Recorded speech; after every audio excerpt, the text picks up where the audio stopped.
ആദരണീയനായ അധ്യക്ഷൻ doctor Baburaj sir,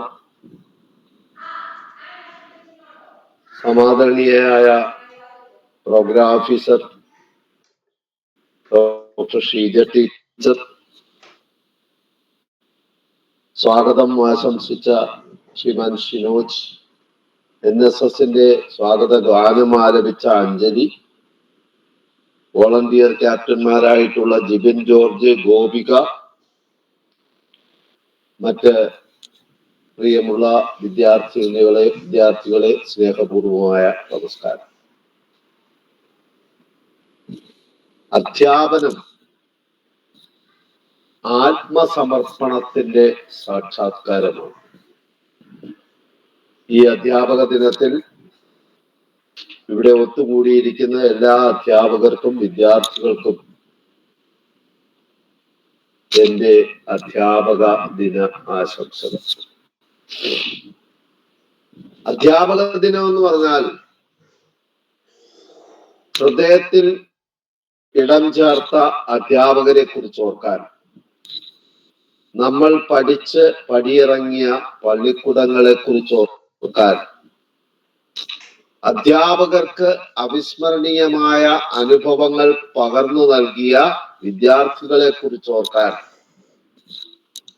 അധ്യാപകരെ അവരുടെ കടമകളെ കുറിച്ചും കർത്തവ്യങ്ങളെ കുറിച്ചും അനുസ്മരിപ്പിക്കാൻ, അതിനെല്ലാമായിട്ട് നാം ആഘോഷിക്കുന്ന, വർഷാവർഷം ആഘോഷിക്കുന്ന ദിനമാണ്. എന്റെ ജീവിതത്തിലേക്ക് തിരിഞ്ഞു നോക്കുകയാണെങ്കിൽ, അച്ഛന്റെ കൈപിടിച്ചുകൊണ്ട് ചേറ്റുവരമ്പിലൂടെ നടന്ന് പാടത്തിനക്കരെയുള്ള പള്ളിക്കൂടത്തിലേക്ക് നീങ്ങുമ്പോൾ കുട്ടിക്കാലത്ത് പതിവായിട്ട് കണ്ടിട്ടുള്ള കാഴ്ച, എന്റെ ഗ്രാമവാസികളെല്ലാം അച്ഛനെ അഭിവാദ്യം ചെയ്യുന്നതും ആദരിക്കുന്നതുമാണ്.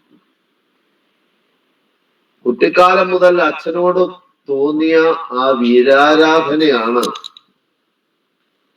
അക്ഷരാർത്ഥത്തിൽ അധ്യാപക വൃത്തിയിലേക്ക് നടന്നു കയറാൻ എന്നെ പ്രേരിപ്പിച്ചത്. ഇവിടെ ബാബുരാജ് സാറ് അധ്യക്ഷ പ്രഭാഷണത്തിൽ പറഞ്ഞു ഒരുപാട് ഗുരുശിഷ്യ ബന്ധങ്ങളെ കുറിച്ച്. ലോകമെമ്പാടുമുള്ള ഗുരുശിഷ്യ ബന്ധത്തിന് നാന്ദി കുറിക്കുന്നത് എനിക്ക് തോന്നുന്നു ഗ്രീസിലാണ്. ഗ്രീസിലെ Socrates, Plato, Aristotle, Alexander, Diogenes, Hippocrates, അങ്ങനെ പോകുന്നു ഗ്രീക്ക് ചിന്തകന്മാരുടെ ഒരിക്കലും അവസാനിക്കാത്ത നീണ്ട പട്ടിക. സോക്രട്ടീസിന്റെ ഏറ്റവും അടുത്ത ശിഷ്യനായിരുന്നു പ്ലേറ്റോ. സോക്രട്ടീസിന്റെ മരണശേഷം പ്ലേറ്റോ സ്വന്തം നാട് വിട്ടങ്ങ് പോവുകയാണ് ചെയ്യുന്നത്. പിന്നെ തിരിച്ചു വന്നാണ് പ്ലേറ്റോ സോക്രട്ടീസ് തങ്ങൾക്ക് അറിവ് പകർന്നു നൽകിയ ഏതൻസ് നഗരത്തിനടുത്തുള്ള ഒലിവ് മരത്തോപ്പിൽ അക്കാദമി എന്ന് പറയുന്ന ആദ്യത്തെ സ്കൂള് ആരംഭിക്കുന്നത്. ആ സ്കൂളാണ് പിൽക്കാലത്ത് പാശ്ചാത്യ ലോകത്തെ സർവകലാശാലയായിട്ട് വളർന്നു വന്ന വിശ്വപ്രസിദ്ധമായ അക്കാദമി. ആ പ്ലേറ്റോയുടെ ശിഷ്യനായിരുന്നു അരിസ്റ്റോട്ടിൽ. അരിസ്റ്റോട്ടിലിന്റെ ശിഷ്യനായിരുന്നു അലക്സാണ്ടർ.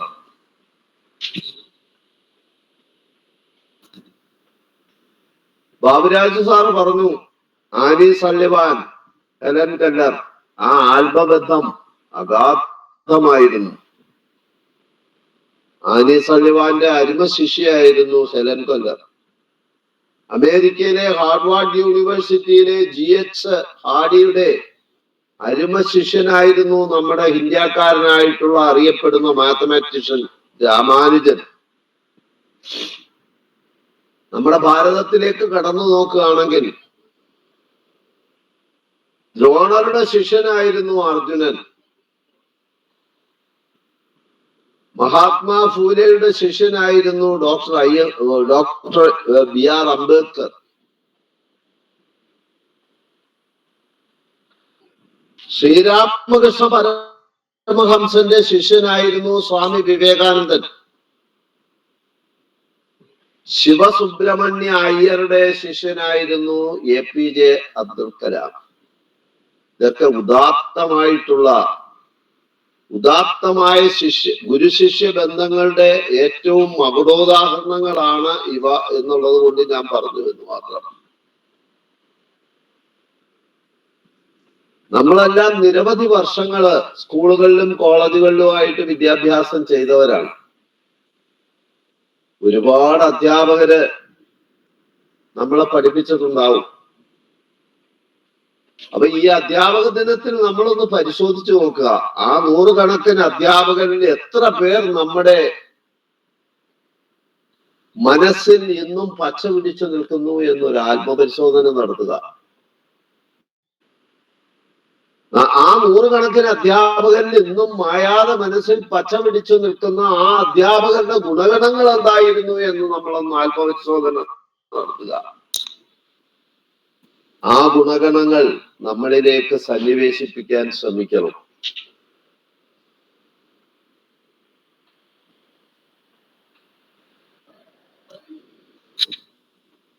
അധ്യാപനം എന്ന് പറഞ്ഞാൽ അധ്യാപനം ഒരു കല എന്നതാണ് നമ്മുടെ വിഷയം. Teaching is an art as well as science. അതാണ് ഏറ്റവും ആധുനികമായിട്ടുള്ള മതം. Teaching is an art as well as science. അധ്യാപനം ഒരു ജോലിയല്ല. ഒരു ജോലി ചെയ്യാൻ ഏതൊരാൾക്കും കുറച്ച് ആരോഗ്യം മാത്രം മതി ജോലി ചെയ്യാൻ.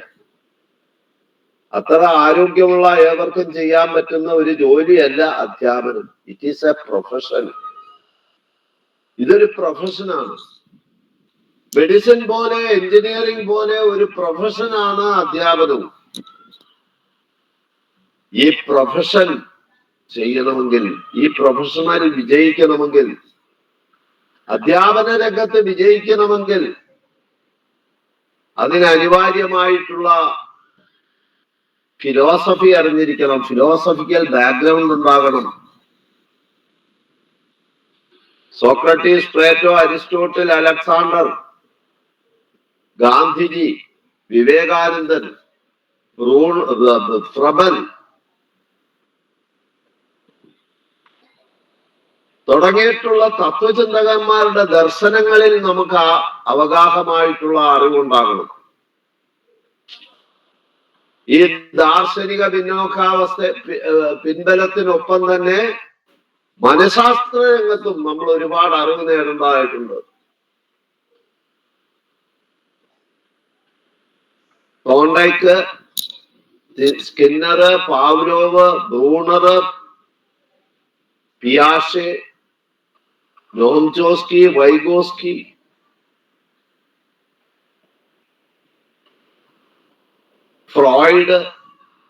ഫ്രോയിഡിന്റെ ശിഷ്യനായിട്ടുള്ള യുങ്, കാൾ റോജേഴ്സ്, എബ്രഹാം മാസ്ലോ തുടങ്ങിയിട്ടുള്ള അനവധിയായിട്ടുള്ള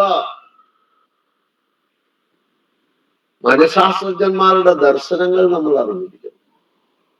അപ്പൊ ഫിലോസഫി അറിയണം, സൈക്കോളജി അറിയണം. മൂന്നാമത് പെഡഗോഗി.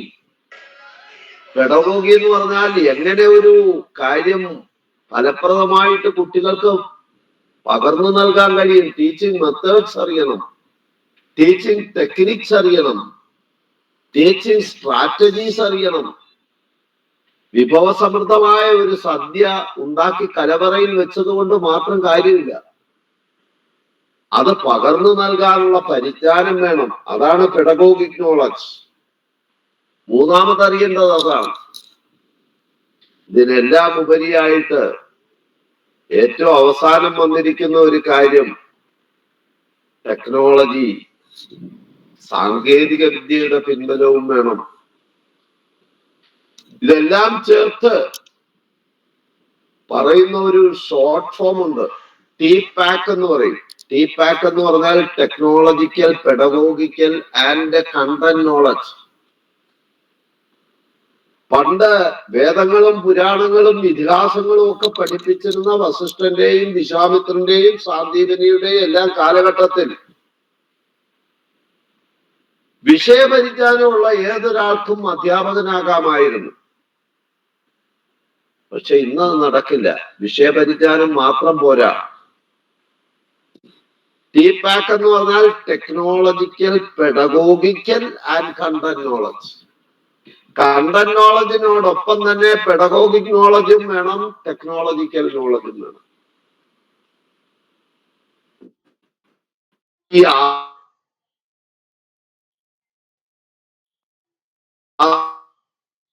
തരംതിരിക്കാമെന്നാണ് എനിക്ക് തോന്നുന്നത്.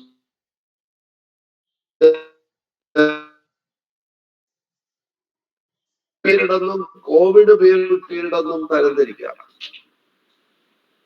പ്രീ കോവിഡ് പീരീഡിൽ നമുക്കറിയാം, നമ്മുടെ സ്കൂളിലും കോളേജിലും എല്ലാം ക്ലാസ് മുറികളിലും എല്ലാം മൊബൈൽ ഫോണൊക്കെ നിയമം മൂലം നിരോധിച്ചിരുന്നു. ക്ലാസ് മുറിയിൽ മൊബൈൽ കൊണ്ടുവരാൻ അധ്യാപകർ അനുവദിച്ചിരുന്നില്ല. പക്ഷേ കോവിഡ് കാലമായപ്പോഴത്തേക്ക് ആ അന്തരീക്ഷം മാറി. അധ്യാപകരും രക്ഷിതാക്കളും ഒക്കെ എടുക്കുമോനെ എടുക്കുമോളെ എന്ന് നിർബന്ധിച്ചു. അവരെ കൊണ്ട് മൊബൈലും ലാപ്ടോപ്പും ഡെസ്ക്ടോപ്പും ഒക്കെ നമ്മൾ എടുപ്പിച്ചു. കാരണം ഓൺലൈൻ ക്ലാസ്സിന് അതെല്ലാം ഒഴിച്ചുകൂടാനാവാത്തതായിരുന്നു. പോസ്റ്റ് കോവിഡ് പീരീഡ് ആയപ്പോഴത്തേക്ക് സാങ്കേതിക വിദ്യയിൽ കുട്ടികൾ ബഹുദൂരം മുന്നിൽ പോയി കഴിഞ്ഞിരിക്കുന്നു. കുട്ടികൾ ഒരുപാട് മുന്നിൽ പോയി സാങ്കേതിക വിദ്യയിൽ. ഒരുപക്ഷെ അധ്യാപകരെക്കാൾ മുന്നിലാണ് സാങ്കേതിക വിദ്യയുടെ കാര്യത്തിൽ കുട്ടികൾ എന്ന് പറയാം. അധ്യാപകരെക്കാൾ മുന്നിലാണ് സാങ്കേതിക വിദ്യയുടെ കാര്യത്തിൽ കുട്ടികൾ എന്ന് പറയുന്നതായിരിക്കും ശരി. ഇന്ന് നമ്മൾ പാഠമൊക്കെ പഠിപ്പിച്ചിട്ട് ഒരു അസൈൻമെന്റ്, ആ അസൈൻമെന്റ് എഴുതിക്കോളൂ എന്ന് പറഞ്ഞാൽ ഉടനെ കുട്ടികൾ നമ്മളോട് പറയും, ടീച്ചറെ അതൊക്കെ എന്റെ മെയിലിൽ അങ്ങ് പോസ്റ്റ് ചെയ്തേരെന്ന് പറഞ്ഞു. ടീച്ചർക്ക് മെയിലും ഫീമെയിലും ഒന്നും തിരിച്ചറിഞ്ഞുകൂടാമെങ്കിൽ വട്ടം കറങ്ങിപ്പോകും. അപ്പൊ ചുരുക്കം പറഞ്ഞാൽ സാങ്കേതിക വിദ്യയുടെ കാര്യത്തിൽ നമ്മള് കുട്ടികളെക്കാൾ പിന്നിൽ നിൽക്കുന്നതേ ഉള്ളൂ. ഇപ്പോഴും കുട്ടികൾ നമ്മളെ കവച്ചു വെച്ച് അവർ മുന്നിൽ എത്തിക്കഴിഞ്ഞിരിക്കുന്നു. അങ്ങനെ ഒരു കാലഘട്ടത്തിലാണ് നാം കാലൂന്നി നിൽക്കുന്നത്. അപ്പൊ ഇതിനെയൊക്കെ അതിജീവിച്ചുകൊണ്ട് അധ്യാപകര് വിദ്യാർത്ഥികൾക്ക് മുൻപന്തിയിൽ തന്നെ എത്തണം. പണ്ടത്തെ പോലെയുള്ള പഠിപ്പിക്കലൊന്നും അല്ല. ഇന്ന് പഠിപ്പിക്കലിന് പ്രസക്തിയേ ഇല്ല. പഠിപ്പിക്കലല്ല, പഠനമാണ് നടക്കേണ്ടത്. ഏറ്റവും ആധുനികനായിട്ടുള്ള മനഃശാസ്ത്രജ്ഞൻ ജെറോം എസ് ബ്രൂണറാണ്. അദ്ദേഹത്തിന്റെ വീക്ഷണത്തെ ഒറ്റ വാചകത്തിൽ സന്നിവേശിപ്പിക്കാൻ പറഞ്ഞാൽ നമുക്ക് പറയാവുന്ന ഒരു വാചകമുണ്ട്. Being teachers, your duty is not to create little walking libraries. അധ്യാപകരെന്ന നിലയിൽ നിങ്ങളുടെ ധർമ്മം സഞ്ചരിക്കുന്ന ചെറു ഗ്രന്ഥപ്പുരകളെ സൃഷ്ടിക്കൽ അല്ല, but to help the learner to learn how to learn. എങ്ങനെ പഠിക്കണം എന്ന് പഠിക്കാൻ പഠിതാക്കളെ സഹായിക്കലാകുന്നു.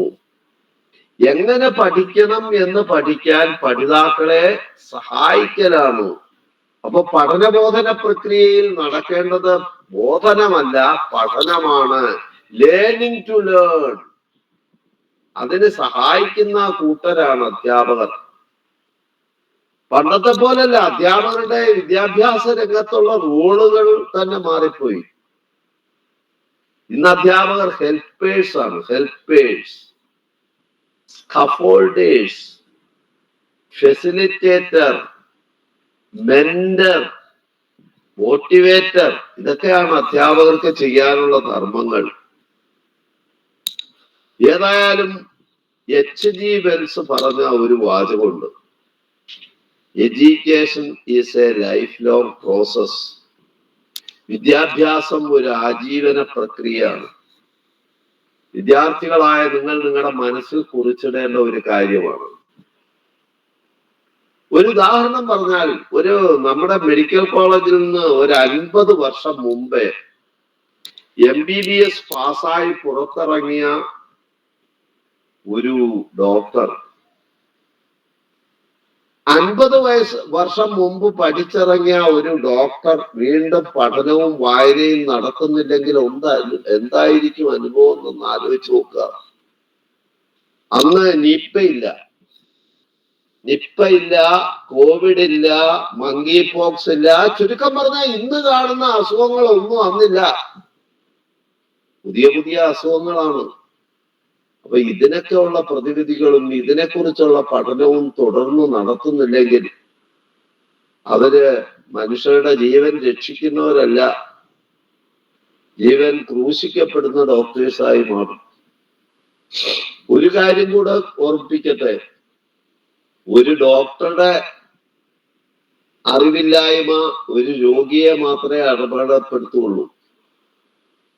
ഒരു ഡോക്ടർക്ക് കയ്യബദ്ധം വന്നാൽ ഒരു രോഗി മാത്രമേ മരിക്കുള്ളൂ. പക്ഷേ ഒരു അധ്യാപകനാണ് അബദ്ധം വരുന്നതെങ്കിലോ, അധ്യാപകന്റെ അറിവില്ലായ്മ കൊണ്ടുണ്ടാകുന്നത് ഒരു തലമുറ തന്നെ അജ്ഞതയിലേക്ക് തള്ളിവിടലായിരിക്കും. ഒരു തലമുറയെ തന്നെ അജ്ഞതയിലേക്ക് തള്ളിവിടലായിരിക്കും അധ്യാപകൻ അറിവില്ലെങ്കിൽ. സോ ദി ടീച്ചർ, അധ്യാപകൻ. രവീന്ദ്രനാഥ ടാഗോർ പറഞ്ഞ ഒരു കാര്യമുണ്ട്, നമ്മൾ ഇതിനോട് കൂട്ടി വായിക്കേണ്ട ഒരു വാചകമാണ്. കത്തുന്ന ഒരു ദീപത്തിന് മാത്രമേ മറ്റു ദീപങ്ങളെ പ്രകാശമാനമാക്കാൻ കഴിയുള്ളൂ. അതുകൊണ്ട് അധ്യാപകൻ എന്നും ജ്വലിച്ചുകൊണ്ട് നിൽക്കണം. കേരളത്തിലെ ആദ്യത്തെ വിദ്യാഭ്യാസ മന്ത്രി ജോസഫ് മുണ്ടശ്ശേരി, അദ്ദേഹം പറഞ്ഞ ഒരു വാചകമുണ്ട്, അധ്യാപകൻ എന്ന് പറയുന്ന ദീപം നിന്ന് കത്തണമെങ്കിൽ അതിലേക്ക് വിജ്ഞാനത്തിന്റെ എണ്ണ പകർന്നുകൊണ്ടേയിരിക്കണം. എന്ന് പറഞ്ഞാൽ അധ്യാപകൻ എന്നും വായിച്ചുകൊണ്ടിരിക്കണം, പഠിച്ചുകൊണ്ടിരിക്കണം എന്നാണ്.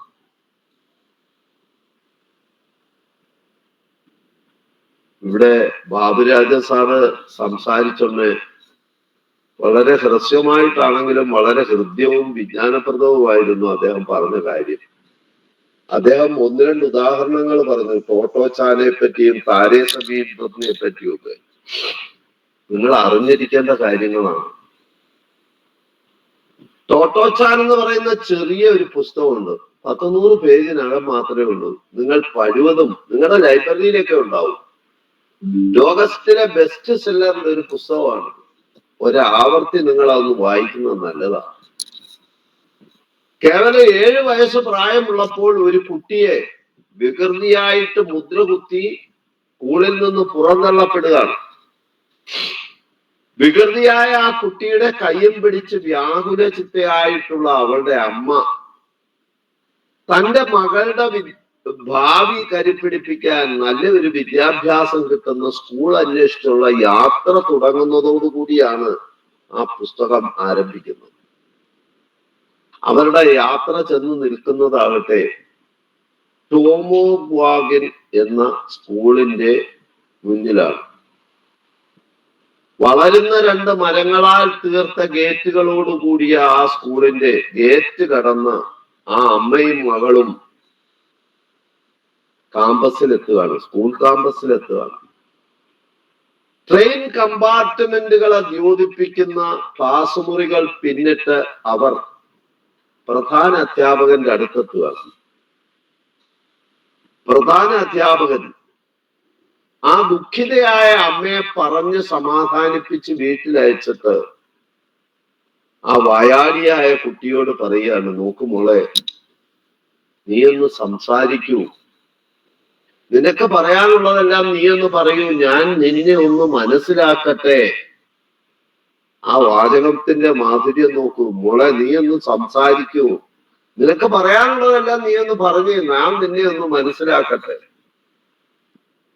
നമ്മുടെ സ്കൂളുകൾ, നമ്മൾ പഠിച്ച സ്കൂളുകളിലൊക്കെ നമ്മുടെ നമ്മൾ കേട്ട് തഴമ്പിച്ച രണ്ട് വാചകങ്ങളുണ്ട്. Don't talk. ഇതൊക്കെയാണ് നമ്മൾ കേട്ട് തഴമ്പിച്ച വാക്കുകൾ. ഇവിടെ ഒരു അധ്യാപകൻ പറയാ കുട്ടിയോട് നീ ഒന്ന് സംസാരിക്കുന്നു. ഞാൻ ചോദിക്കട്ടെ, ഒരു കുട്ടിയെ സ്ഥാപകരെ ഇഷ്ടപ്പെടാൻ, ഒരു സ്കൂൾ ഇഷ്ടപ്പെടാൻ മറ്റെന്ത് വേണം? മാത്രമല്ല അതിനകത്ത് ചില വരികളൊക്കെ എന്റെ മനസ്സിലേക്ക് ഓടിയെത്തുകയാണ്. അതിനാ പുസ്തകത്തിൽ പറയുന്നു, വൈകിട്ട് സ്കൂൾ വിട്ടാൽ ഞങ്ങൾക്ക് വീട്ടിലേക്ക് പോകാൻ മടിയാണ്. ആ വാചകം വായിച്ചിട്ടുണ്ടെങ്കിൽ ഞാൻ നമ്മുടെ നാട്ടിലെ സ്കൂളുകളുടെ അവസ്ഥയൊന്ന് ആലോചിച്ചു പോയി. ലാസ്റ്റ് പീരീഡ് ആയിക്കഴിഞ്ഞാല് അധ്യാപകൻ ക്ലാസ് നിർത്താതെ തുറന്നു കഴിഞ്ഞാൽ പുസ്തകമൊക്കെ ഡെസ്കിന്റെ പുറത്തിട്ടുണ്ടോ തട്ടി ശബ്ദം ഉണ്ടാക്കി അടുക്കി ബാഗിനകത്ത് വെച്ച് ബാഗ് തോളിൽ കയറ്റി കുട്ടികൾ കാത്തിരിക്കുകയാണ് ബെല്ലടിക്കുന്നത് കാരണം. ഇനി അവസാനത്തെ ബെല്ലടിച്ചാലോ, അയ്യോ, സ്കൂളൊക്കെ വിടുന്നേ ഒരു എരമ്പലുണ്ട് കേട്ടോ. കുട്ടികൾ അവരുടെ മനസ്സ് തുറക്കുന്ന ശബ്ദമാണ്. അതായത് ഈ തീ പിടിച്ച ഒരു പുരയിൽ നിന്ന് എടുത്ത് ചാടി ഓടുന്നത് പോലെയാണ് കുട്ടികള് സ്കൂള് വിട്ടാൽ വെളിയിലേക്ക് ഓടിപ്പോകുന്നു. തീ പിടിച്ച പുരയിന്ന് രക്ഷപ്പെടുന്നതുമായി. മനസ്സിലായോ? ആ ഓട്ടം കണ്ടാൽ അറിയാം ആ സ്കൂൾ ക്യാമ്പസ് അവരെത്രമാത്രം വെറുക്കുന്നു എന്ന്. മാത്രമല്ല അതിലെ രണ്ടാമത്തെ കഴിവതും വേഗം ആ സ്കൂളിലെത്താൻ ഞങ്ങൾക്ക് തിടുക്കമായി. അത്ര പ്രിയപ്പെട്ടതായിരുന്നു കുട്ടികളെ സംബന്ധിച്ചിടത്തോളം അവർക്ക് സ്കൂൾ. മാത്രമല്ല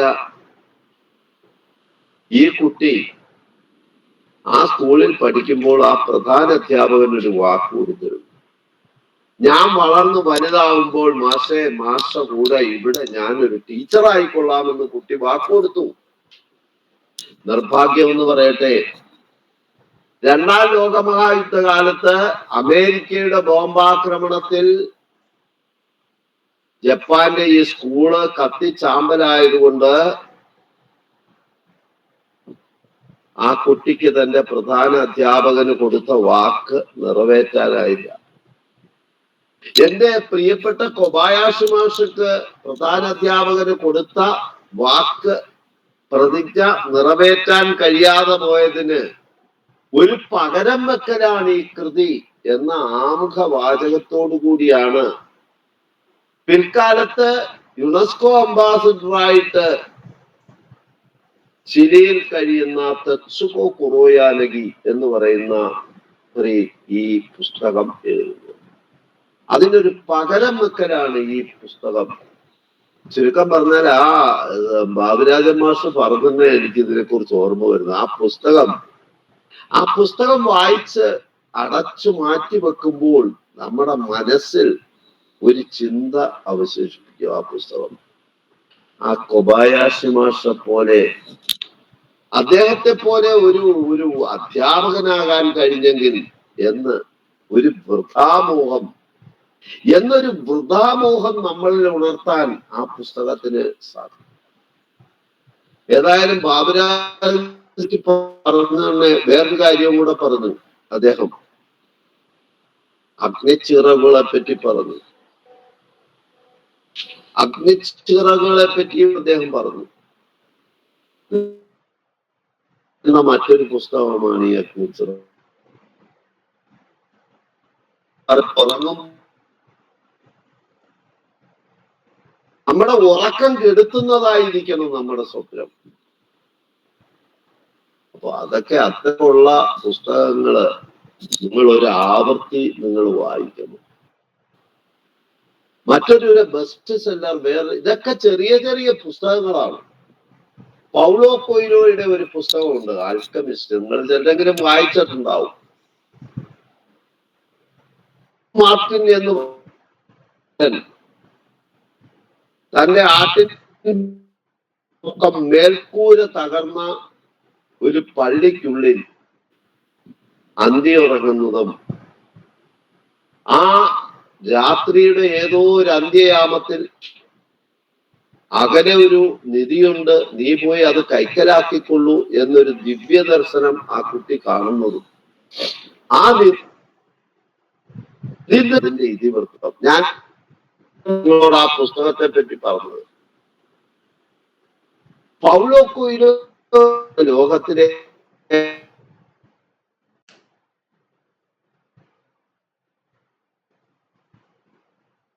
പുസ്തകത്തിൽ ഒരു വാചകം എഴുതി വെച്ചിട്ടുണ്ട്. ആ വാചകം ഇതാണ്: നിങ്ങൾ ഒരു കാര്യം നേടണമെന്ന് ആഗ്രഹിച്ചാൽ, തീവ്രമായിട്ട് ആഗ്രഹിച്ചാൽ, നിങ്ങൾ ഒരു കാര്യം നേടണമെന്ന് തീവ്രമായിട്ട് ആഗ്രഹിച്ചാൽ, ആ ആഗ്രഹം നേടിത്തരുന്നതിന് ഈ പ്രപഞ്ചം മൊത്തം നിങ്ങൾക്ക് കൂട്ടുനിൽക്കും. ആ അൽക്കമിസ്റ്റിൽ അദ്ദേഹം എഴുതി വെച്ചേക്കുന്ന ഒരു വാചകമാണ്, നമ്മുടെ മനസ്സിൽ കുറിച്ചിടേണ്ട ഒരു വാചകം തന്നെയാണ്. ഇതുപോലെ മറ്റ് രണ്ട് കാര്യങ്ങൾ കൂടി ഞാൻ ഇത്തരണത്തിൽ ഓർമ്മിപ്പിച്ചോട്ടെ. എബ്രഹാം ലിങ്കൺ തന്റെ മകനെ സ്കൂളിലേക്ക് അയക്കുകയാണ്. എബ്രഹാം ലിങ്കൺ തന്റെ മകനെ സ്കൂളിലേക്ക് അയക്കുന്ന അവസരത്തിൽ സ്കൂളിലെ എബ്രഹാം ലിങ്കൺ അമേരിക്കയുടെ പ്രസിഡന്റ് ആണ്. അമേരിക്കൻ പ്രസിഡന്റായിട്ടുള്ള മകനെ സ്കൂളിലേക്ക് അയക്കുമ്പോൾ സ്കൂളിലെ മകന്റെ അധ്യാപകന് ഒരു കത്തും കൂടെ കൊടുത്തയക്കുന്നു. സ്കൂളിലെ മകനെ പഠിപ്പിക്കാൻ പോകുന്ന അധ്യാപകന് കൊടുത്തയച്ച ആ കത്തിൽ കുറെ കാര്യങ്ങൾ പറയുന്നുണ്ട്. അതില് എന്റെ ഹൃദയത്തെ വല്ലാതെ സ്പർശിച്ച രണ്ട് കാര്യങ്ങളും. ഒന്നാമത് അദ്ദേഹം പറയുന്നു, മാഷേ, വെറുതെ കിട്ടുന്ന 100 രൂപയേക്കാൾ മൂല്യമുള്ളതാണ് അധ്വാനിച്ചു കിട്ടുന്ന 10 രൂപ എന്ന് മാഷ് എന്റെ മകനെ പഠിപ്പിക്കണേ. ഒന്ന് ആലോചിച്ച് നോക്കൂ. വെറുതെ കിട്ടുന്ന 100 രൂപയേക്കാൾ മൂല്യമുള്ളതാണ് അധ്വാനിച്ചു കിട്ടുന്ന 10 രൂപ എന്നുള്ള കാര്യം സാറിന്റെ മകനെ ഒന്ന് പഠിപ്പിക്കണേ. രണ്ടാമത് അതേ കത്തിൽ പറയുന്ന മറ്റൊരു വാചകം, മറ്റുള്ളവരെ വഞ്ചിക്കുന്നതിനേക്കാൾ, ഇതൊരു വഞ്ചനയുടെ കാലഘട്ടം കൂടിയാണ്. എബ്രഹാം ലിങ്കൺ മകനെ പഠിപ്പിക്കാൻ പോകുന്ന അധ്യാപകനോട് എഴുതി ആവശ്യപ്പെട്ടിരിക്കുന്നു, മറ്റുള്ളവരെ വഞ്ചിക്കുന്നതിനേക്കാൾ നല്ല കാര്യമാണ് സ്വയം തോറ്റു കൊടുക്കുന്നത് എന്നുകൂടി അവനെ പഠിപ്പിക്കണേ. മറ്റുള്ളവരെ വഞ്ചിക്കുന്നതിനേക്കാൾ നല്ല കാര്യമാണ് സ്വയം തോറ്റുകൊടുക്കുന്നത് എന്നുകൂടി അവനെ പഠിപ്പിക്കണേ. നോക്കുക, ആ മഹാന്മാരായിട്ടുള്ള വ്യക്തികളുടെ വ്യക്തിത്വമാണ് നമുക്ക് ഇതിൽ നിന്ന് വായിച്ചു മനസ്സിലാക്കാം. ഏതായാലും ഈ അധ്യാപക ദിനത്തിൽ അധ്യാപനം ഒരു കല തന്നെയാണ്. ആ കല വളരേണ്ടതും വികസിക്കേണ്ടതും വായനയിലൂടെയാണ്. എബ്രഹാം ലിങ്കന്റെ കാര്യം പറഞ്ഞു. വായനയിലൂടെ ഒരു വ്യക്തിക്ക് എത്രമാത്രം വളരാൻ കഴിയും എന്നുള്ളതിന്റെ ഏറ്റവും നല്ല മകുടോദാഹരണമാണ് എബ്രഹാം ലിങ്കൺ. അദ്ദേഹത്തെ സംബന്ധിച്ചിടത്തോളം സന്ധ്യയായി കഴിഞ്ഞാൽ വീട്ടിൽ പുസ്തകം വായിക്കാനുള്ള സാഹചര്യം അദ്ദേഹത്തിനില്ലായിരുന്നു. His father was an woodcutter. മണ്ണെണ്ണ വിളക്കിൽ മണ്ണെണ്ണ ഒഴിക്കാനുള്ള പൈസ മണ്ണെണ്ണ വാങ്ങാൻ ഇല്ലാത്തത് കൊണ്ട് അദ്ദേഹം സന്ധ്യ മയങ്ങി കഴിഞ്ഞ് ഇരുട്ട് വീണാൽ പുസ്തകങ്ങളും എടുത്തുകൊണ്ട് തെരുവോരത്തേക്ക് പോകും. സ്ട്രീറ്റ് ലൈറ്റിന്റെ ചോട്ടിലിരുന്നാണ് വളർന്നു വന്നത്. മനസ്സിലായോ? അങ്ങനെ കഷ്ടപ്പെട്ട് പഠിച്ചു വളർന്ന ഒരുപാട് പേര് നമുക്കെല്ലാം മാതൃകയായിട്ട് നമ്മുടെ മുന്നിലുണ്ട്. ഡോക്ടർ BR അംബേദ്കർ നമ്മളെ പോലെയുള്ള സർവകലാശാലയിലൊന്നും പഠിക്കാനൊന്നും ഒരു സാഹചര്യവും സ്കൂളിലോ കോളേജിലോ ഒന്നും പഠിക്കാൻ പറ്റാതെ വിദ്യാഭ്യാസം നിഷേധിക്കപ്പെട്ട വിഭാഗത്തിൽപ്പെട്ട ഒരു വ്യക്തിയായിരുന്നു അദ്ദേഹം. അദ്ദേഹത്തിന്റെ ധിഷണാ വൈഭവം കണ്ട് ബറോഡ മഹാരാജാവായിരുന്ന സയാജി റാവു ഗായിക്കവാട് ഡോക്ടർ അംബേദ്കറെ ഉപരിപഠനത്തിനായിട്ട് ലണ്ടനിൽ അയച്ചു. ലണ്ടനിലെ വായനശാലയ്ക്ക് പറയുന്ന പേര് ലണ്ടൻ മ്യൂസിയം എന്നാണ്. ലണ്ടൻ മ്യൂസിയത്തിലെ എല്ലാ പുസ്തകങ്ങളും വായിച്ച രണ്ട് വ്യക്തികളാണ് കാറൽ മാർക്സും ഏംഗൽസും. അതിനുശേഷമാണ് വിശ്വവിഖ്യാതമായ മൂലധനം എന്ന ഗ്രന്ഥം അവരെഴുതി പ്രസിദ്ധീകരിക്കുന്നത്. അതിനുശേഷം 70 വർഷങ്ങൾക്ക് ശേഷമാണ് ഇന്ത്യയിൽ നിന്ന് ഉപരിപഠനാർത്ഥം ഡോക്ടർ അംബേദ്കർ ലണ്ടനിലെത്തുന്നത്.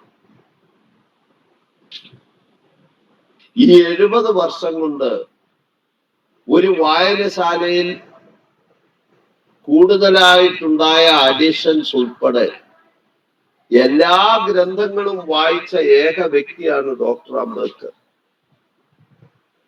ഞാനത് എന്തിനാണ് വിദ്യാർത്ഥികളായ നിങ്ങളോട് പറയുന്നത് എന്ന് നിങ്ങൾക്കൊരു സംശയം ഉണ്ടായി.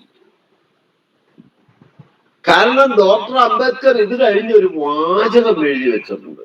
ആ വാചകം ഡോക്ടർ അംബേദ്കർ എഴുതി വെച്ചേക്കുന്ന ആ വാചകം നിങ്ങളുടെ ഓർമ്മയിലേക്ക് കൊണ്ടുവരാനാണ് ഞാൻ ഇക്കാര്യം പറഞ്ഞത്. ഡോക്ടർ അംബേദ്കർ ഇതെല്ലാം കഴിഞ്ഞിട്ട് എഴുതി വെച്ചേക്കുക, ഞാൻ വിദ്യാർത്ഥിയായിരുന്നപ്പോൾ. ഡോക്ടർ അംബേദ്കർ നിങ്ങളെപ്പോലെ കലാശാല വിദ്യാർത്ഥിയായിരുന്നപ്പോൾ വായനയ്ക്കായി ദിവസവും 18 മണിക്കൂർ ചെലവഴിച്ചിരുന്നു എന്നാണ് എഴുതി വെച്ചേക്കുന്നത്. നിങ്ങളും വിദ്യാർത്ഥിയാണല്ലോ. നിങ്ങൾ ദിവസവും എത്ര മണിക്കൂർ വായനയ്ക്കായി ചെലവഴിക്കുന്നു എന്നൊരു ആത്മപരിശോധന നടത്താൻ നിങ്ങൾക്ക് കഴിഞ്ഞാൽ ബാബുരാജ സാറ് സംഘടിപ്പിച്ചിരിക്കുന്ന ഈ അധ്യാപക ദിനാചരണം ധന്യമായി എന്ന് ഞാൻ വിലയിരുത്തി. പക്ഷെ നിങ്ങൾക്ക് ഈ ഒരു ദിവസം നിങ്ങൾക്ക് ഒരു ആത്മപരിശോധന നടത്താൻ കഴിയും. ഡോക്ടർ അംബേദ്കർ വിദ്യാർത്ഥിയായിരുന്നപ്പോൾ 18 മണിക്കൂർ അദ്ദേഹം വായനയ്ക്കായി ചെലവഴിച്ചിരുന്നു. ഞാനും വിദ്യാർത്ഥിയാണല്ലോ, ഞാനൊരു കലാശാല വിദ്യാർത്ഥിയാണല്ലോ. ഞാൻ വായനയ്ക്കാൻ പഠനത്തിനുമായി എത്ര സമയം ചെലവഴിക്കുന്നു എന്ന ആത്മപരിശോധന നടത്തും. നമ്മുടെ തൊട്ടടുത്ത സംസ്ഥാനമാണ് തമിഴ്നാട്. തമിഴ്നാട് സംസ്ഥാനത്തിലെ രാമേശ്വരം കടപ്പുറത്ത് പത്രം വിറ്റ് നടന്ന കുട്ടിയായിരുന്നു APJ അബ്ദുൽ കലാം. ആ ഒരു ഗതികേട് എന്റെ മുന്നിൽ ഇരിക്കുന്ന 79 പേര് ഇപ്പോൾ ഇവിടെ ഉണ്ട്. എന്റെ മുന്നിൽ ഇരിക്കുന്ന ഈ 79 പേരിൽ ആർക്കും ആ ഒരു ഗതികേടില്ലല്ലോ. പത്രം വിറ്റ് ഉപജീവനം കഴിക്കേണ്ട ഗതികേടൊന്നും നമുക്കില്ലല്ലോ. ആ പത്രം വിറ്റ് ഉപജീവനം കഴിച്ച് വിദ്യാഭ്യാസം നേടി വളർന്ന അബ്ദുൽ കലാം അദ്ദേഹം നടന്നു കയറിയത് എങ്ങോട്ടാണെന്ന് അറിയോ? ഇന്ത്യയിലെ 1ാമത്തെ പൗരന്റെ കസേരയിലേക്കാണ്. ഞാൻ അതിനെപ്പറ്റിയൊന്നും കൂടുതൽ വിശദീകരിക്കുന്നില്ല. അഗ്നിച്ചിറകുകളെ കുറിച്ചൊക്കെ ബാബുരാജ് സാറ് സംസാരിച്ചു. അതൊക്കെ ഒരു ആപത്തി നിങ്ങൾ വായിക്കണം. ഞാനിത് പറയാൻ കാരണം ഈ അടുത്ത സമയത്ത് ഈ രാമേശ്വരം കടപ്പുറത്ത് പ്രവർത്തിക്കുന്ന ഒരു കലാം സാംസ്കാരിക സമിതിയുണ്ട്. അവരൊരു കുറിപ്പ് പത്രത്തിൽ പ്രസിദ്ധീകരിച്ചിരുന്നു. കലാം സാംസ്കാരിക സമിതിക്കാര് ഒരു കുറിപ്പ് പത്രത്തിൽ പ്രസിദ്ധീകരിച്ചിരിക്കുന്നു. ആ കുറിപ്പിനകത്ത് പറഞ്ഞിരിക്കുന്നത്, ആ കുറിപ്പിന്റെ ഹെഡിങ് എന്ന് പറയുന്നത് കലാമിന്റെ അവശേഷിപ്പുകൾ എന്നാണ്. അബ്ദുൽ കലാം, APJ അബ്ദുൽ കലാം നമ്മളിൽ നിന്ന് വിട്ടുപിരിഞ്ഞിട്ട് 5-8 വർഷമായി. അദ്ദേഹം പോകുന്ന അവസരത്തിൽ എന്തെല്ലാം കാര്യങ്ങൾ അവശേഷിപ്പിച്ച് വെച്ചിട്ട് പോയിരിക്കുന്നു എന്നുള്ളതിന്റെ ഒരു കുറിപ്പാണ് അവർ പ്രസിദ്ധീകരിച്ചേക്കുന്നത്, കലാമിന്റെ അവശേഷിപ്പുകൾ എന്നുള്ള ഹെഡിങ്. അതിൽ ഒന്നാമത് പറയുന്നു ഷർട്ട് 6 എണ്ണം, പാൻസ് 4 എണ്ണം, ഓവർകോട്ട് ഷർട്ടിന് പുറത്തിടാനുള്ള ഓവർകോട്ട് 3 എണ്ണം.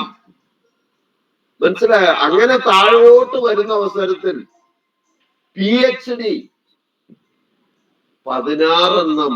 നമ്മുടെ കണ്ണ് തുറന്ന് കേൾക്കണം, ചെവി തുറന്ന് കേൾക്കണം, കണ്ണ് തുറന്ന് കാണണം. ചെവി തുറന്ന് നമ്മൾ കേൾക്കണം. PhD 16 ഞാനിതെല്ലാം കംപ്ലീറ്റ് പറഞ്ഞ് നിങ്ങളുടെ സമയം കളയുന്നില്ല. ആ അവശേഷിപ്പുകൾ, കലാമിന്റെ അവശേഷിപ്പുകൾ എന്ന കുറിപ്പിൽ ഏറ്റവും അവസാനം അടിയിൽ ഒരു വരി എഴുതിയിട്ടുണ്ട്. പുസ്തകങ്ങൾ 2500 പുസ്തകങ്ങൾ അദ്ദേഹം ആ ജീവിതത്തിൽ വായിച്ച് അവശേഷിപ്പിച്ചു വെച്ചിട്ടുണ്ട്. ഞാനിത് പറയുന്നുണ്ട്, നിങ്ങളൊന്ന് ആത്മപരിശോധന നടത്തണം. നിങ്ങൾ ഇന്ന് തന്നെ നിങ്ങളുടെ വീട്ടിലെ അലമാരിയില് അലക്കി തേച്ച് വെച്ചേക്കുന്ന ചുരിദാറിന്റെയും മറ്റു വസ്ത്രങ്ങളുടെയും ഒക്കെ ഒരു എണ്ണം എഴുതിയെടുക്കുന്നതല്ല. ചുരിദാർ 32, സാരി 17, ബ്ലൗസ് 35, മക്കന 18, ഇതൊക്കെ എഴുതിയിട്ട് ആ പട്ടികയിൽ അവസാനമായിട്ട് നിങ്ങൾ വായിച്ചിട്ട് നിങ്ങളുടെ വീട്ടിൽ വെച്ചേക്കുന്ന പുസ്തകങ്ങൾ എത്ര എന്നുകൂടി ഒന്ന് എഴുതി വെക്കണം. ഞാനിത് പറയുന്നത് എന്താണെന്ന് അറിയോ? നിങ്ങളെല്ലാം ഡിഗ്രി വിദ്യാർത്ഥികളാണ്. നിങ്ങൾ എവിടെ നിൽക്കുന്നു എന്നുള്ള കൃത്യമായിട്ടൊരു അവബോധം, നിങ്ങൾ വായനയുടെയും പഠനത്തിന്റെയും കാര്യത്തിൽ നിങ്ങൾ എവിടെ നിൽക്കുന്നു എന്നൊരു കൃത്യമായിട്ടുള്ള ഒരു അവബോധം നിങ്ങൾക്കുണ്ടാകാൻ ഈ ഒരു കുറിപ്പ് നിങ്ങളുടെ ജീവിതത്തിൽ തന്നെ നിങ്ങളുടെ കണ്ണു തുറപ്പിച്ചു എന്നിരിക്കും. ഇന്ന് തന്നെ അത് ചെയ്യണം കേട്ടോ. ഇന്ന് തന്നെ അത് ചെയ്യണം. നമ്മൾ ഒരുപാട് വർഷം ഇങ്ങനെ ഭൂമിക്ക് ഭാരമായിട്ടൊക്കെ ജീവിക്കുന്നതിലൊന്നും വലിയ കാര്യമില്ല. ജീവിക്കുന്നത് അർത്ഥപൂർണമായിട്ട് ജീവിക്കണം. ഏതായാലും ഒരു കാര്യത്തിൽ എനിക്ക് സന്തോഷമുണ്ട്. നിങ്ങളെല്ലാം NSSന്റെ പ്രവർത്തകരാണ്. കുമാരനാശാന്റെ ഒരു നളിനിയിലെ ഒരു വരിയാണ് പെട്ടെന്ന് എന്റെ മനസ്സിലേക്ക് വരുന്നത്. അന്യജീവൻ ഉതകിസ്സു ജീവിതം ധന്യമാക്കും അമലേ വിവേകികൾ. യുവയോഗി ആ സ്ത്രീയോട് പറയാണ്, അന്യജീവൻ ഉതകിസ്സു ജീവിതം ധന്യമാക്കും അമലേ വിവേകികൾ. നമ്മുടെ ജീവിതം കൊണ്ട് മറ്റുള്ളവർക്ക് ഒരു പ്രകാശം ഉണ്ടാക്കാൻ നമുക്ക് കഴിയും. നിങ്ങളെല്ലാം സാമൂഹ്യ സേവന രംഗത്ത് താല്പര്യമുള്ളവരാണെന്ന് അറിയുന്നതിൽ എനിക്ക് അതിയായ സന്തോഷമുണ്ട്. ഞാൻ ഡിഗ്രിക്ക് പഠിച്ചത് എറണാകുളം മഹാരാജാസ് കോളേജിലാണ്. ഡിഗ്രിക്ക് പഠിക്കുമ്പോൾ ഞാനും NSSലെ ഒരു വോളണ്ടിയറായി. ഒരുപാട് ക്യാമ്പുകളും പഠിപ്പിക്കൽ പ്രക്രിയയും വീടുണ്ടാക്കൽ പ്രക്രിയ, അങ്ങനെ ഒരുപാട് കാര്യത്തിൽ ഞാൻ സജീവമായിട്ട് നിങ്ങളുടെ പ്രായത്തിൽ ഞാൻ പങ്കെടുത്തിട്ടുണ്ട്. നിങ്ങളും ആ ഒരു സേവന മനോഭാവം മുട്ടിട്ട് വളരുന്നത് കാണുമ്പോൾ എനിക്ക് അതിയായ സന്തോഷമുണ്ട്. ഞാൻ ഒരാളിനെ കൂടി പരിചയപ്പെടുത്തിയിട്ട് ഞാൻ എൻ്റെ ഈ ഹ്രസ്വ പ്രഭാഷണം അവസാനിപ്പിക്കാം. അയാളുടെ പേര് നിങ്ങൾ ഒരിക്കലും മറക്കരുത്. ഹോച്ചിമിൻ എന്നാണ് അദ്ദേഹത്തിന്റെ പേര്. വിയറ്റ്നാമിലെ ഭരണാധികാരി എന്നുള്ള തരത്തിലാണ് ഹോച്ചിമിനെ ലോകം അറിയുന്നത്. ഹോച്ചിമിൻ ഇന്ത്യയിലും വന്നിട്ടുണ്ട്. ഈ വിയറ്റ്നാമിലെ ലോകമെമ്പാടും അറിയപ്പെടുന്ന ഈ ഭരണാധികാരി ഒരു കവി കൂടിയായിരുന്നു. ഒരു ദിവസം തന്റെ കുഗ്രാമത്തിലെ വീടിന്റെ മുന്നിൽ ട്രൗസറും കുട്ടിക്കുപ്പായും ഇട്ടിരിക്കുമ്പോൾ അദ്ദേഹം കണ്ട ഒരു കാഴ്ച ആകർഷകമായ ഒരു രേഖാചിത്രമായിട്ട് അദ്ദേഹത്തിന്റെ ഒരു കവിതയിൽ കോറിയിട്ടു. അതിൽ അദ്ദേഹം പറയുന്നു, സായം സന്ധ്യയിൽ വീടിന്റെ ഉമ്മറത്ത് ഞാൻ ഇരിക്കുമ്പോൾ കാണുന്ന കാഴ്ച, എന്റെ ഗ്രാമത്തിൽ വിളക്കുകാൽ കത്തിക്കാൻ നിയോഗിക്കപ്പെട്ട മനുഷ്യൻ ഗോവേണിയും തൂക്കി വരികയാണ്. എന്റെ വീടിന്റെ മുന്നിലെ വിളക്കുകാലിൽ ആ ഗോവേണി ചാരി അദ്ദേഹം അതിൽ കയറി വിളക്കിന്റെ ചിമ്മിനി എടുത്ത് പുക തുടച്ച് അവിടെ വെച്ചു. അരയിൽ തിരികിയിരുന്ന കേനിൽ നിന്നും വിളക്കിലേക്ക് മണ്ണെണ്ണ പകർന്നു. പോക്കറ്റിൽ നിന്ന് തീപ്പെട്ടി എടുത്തുരച്ച് തിരുനാളം കത്തിച്ച് ആ തിരുനാളം നീട്ടിയപ്പോൾ ഉതിർന്നു വീണ പ്രകാശത്തിൽ ആ വൃദ്ധനായ മനുഷ്യന്റെ കോട്ടിന്റെ കീറിയ കോളറും അയാളുടെ മുഖത്തെ ദൈന്യമായ മുഖഭാവവും എനിക്ക് കാണാൻ കഴിഞ്ഞു എന്ന്. അയാള് പ്രകാശം പരത്തി ചുവട്ടിൽ ഇറങ്ങി വന്നു ഗോവണിയും എടുത്ത് അടുത്ത വീടിന്റെ മുന്നിലെ വിളക്കുകാൽ ലക്ഷ്യമാക്കി നടക്കുകയാണ്. ഗ്രാമത്തിൽ വൈദ്യുതി കടന്നെത്താത്ത ആ കാലഘട്ടത്തിൽ നിരനിരയായി കാണുന്ന വീടുകളുടെ എല്ലാം മുന്നിൽ വിളക്കുകാലുകളുണ്ട്. അടുത്ത വീടിന്റെ മുന്നിലെ വിളക്കുകാലിൽ അദ്ദേഹം ഗോവണി ചാരി അതിൽ കയറി ചിമ്മിനി എടുത്ത് പുക തുടച്ചു വെച്ചു. കേനിൽ നിന്ന് മണ്ണെണ്ണ പകർന്നു വിളക്കിലേക്ക്. പോക്കറ്റിൽ നിന്ന് തീപ്പെട്ടി എടുത്ത് ഉരച്ച് തിരുനാളം കത്തിച്ച് തിരുനാളം നീട്ടി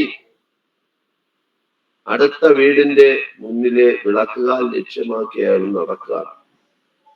എന്റെ ഗ്രാമത്തിലെ വിളക്കുകാൽ കത്തിക്കാൻ നിയോഗിക്കപ്പെട്ട ആ വൃദ്ധനായ മനുഷ്യൻ വിളക്കുകാൽ കത്തിച്ച് കത്തിച്ച് കത്തിച്ച് ഇരുട്ടിലേക്ക് നടന്ന് അപ്രത്യക്ഷനായതും നോക്കി ഞാനിരുന്നു. ആ വൃദ്ധനായ മനുഷ്യൻ ഇരുട്ടിലേക്ക് നടന്ന് അപ്രത്യക്ഷനായി എങ്കിൽ പോലും അദ്ദേഹം പിന്നിട്ട കാലടിപ്പാടുകളെല്ലാം പ്രകാശമാനമാക്കി മാറ്റിയിരുന്നു. നിങ്ങൾ NSS വോളണ്ടിയേഴ്സ് ആയതുകൊണ്ട് പറയട്ടെ, നിങ്ങൾ പിന്നിടുന്ന പാദങ്ങളെല്ലാം, നിങ്ങൾ പിന്നിടുന്ന കാൽപ്പാടുകളെല്ലാം പ്രകാശമാനമാക്കി മാറ്റാൻ, നിങ്ങളുടെ ജീവിതം മറ്റുള്ളവർക്ക് പ്രയോജനപ്രദമാക്കി മാറ്റാൻ നിങ്ങൾക്ക് കഴിയുമാറാകട്ടെ. അദ്ദേഹം തന്റെ കവിത, ആ സുദീർഘമായ കവിത അവസാനിപ്പിക്കുന്ന വരികൾ ഇങ്ങനെയാണ്: you should be remembered by the lights that you are keeping behind. നിങ്ങൾ നടന്ന് പിന്നിട്ട പാദങ്ങളിൽ നിങ്ങൾ അവശേഷിപ്പിക്കുന്ന പ്രകാശം നിങ്ങളെ കുറിച്ചോർക്കാൻ സാകട്ടെ. ഈ മഹത്തായ സംരംഭം, ഈ മഹത്തായ ദിനത്തിൽ ഇങ്ങനെ അർപ്പണബോധമുള്ള ഒരു പറ്റ കുട്ടികൾക്ക് ഘടിപ്പിച്ച ബാബുരാജ് സാറിന് മുമ്പേ അദ്ദേഹത്തിന്റെ നാട്ടിലെ ഇങ്ങനെ സാമൂഹ്യ സേവനത്തിന് എന്നെ കൊണ്ടുപോയിട്ടുണ്ട്. അദ്ദേഹത്തിന്റെ കോളേജിൽ ക്ഷണിച്ചുകൊണ്ട് പോയിട്ടുണ്ട്. ഏതായാലും നല്ലൊരു മാതൃകയാണ് നിങ്ങൾക്ക് കിട്ടിയത്. നിങ്ങൾക്കെല്ലാം അധ്യാപക ദിനാശംസകളും ജീവിതത്തിൽ നന്മകളും നേർന്നുകൊണ്ട് ഞാൻ എൻ്റെ വാക്കുകൾ ഉപസംഹരിക്കട്ടെ. നന്ദി, നമസ്കാരം. പക്ഷേ വളരെ സന്തോഷം. പിന്നെ ഇതിനിടയ്ക്ക് ഒന്ന് രണ്ട് തവണ എനിക്ക് സാങ്കേതികമായ പ്രശ്നങ്ങളുടെ കട്ടായി പോയി. എന്നാലും